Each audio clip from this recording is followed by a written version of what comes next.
ICC men's T20 team of the year का ऐलान कर दिया गया।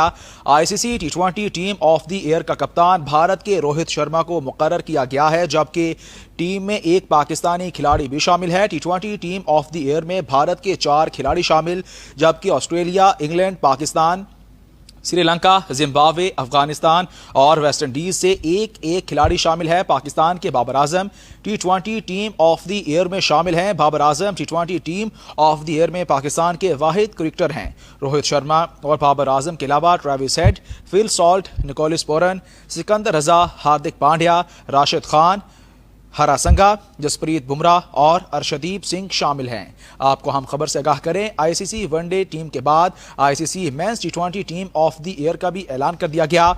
ICC T20 team of the year का कप्तान भारत के रोहित शर्मा को मुकर्रर किया गया है, जबकि टीम में एक पाकिस्तानी खिलाड़ी भी शामिल है। टी20 टीम ऑफ द ईयर में भारत के 4 खिलाड़ी शामिल हैं, जबकि Australia, England, Pakistan, Sri Lanka, Zimbabwe, Afghanistan और वेस्ट इंडीज से एक एक खिलाड़ी को शामिल किया गया है।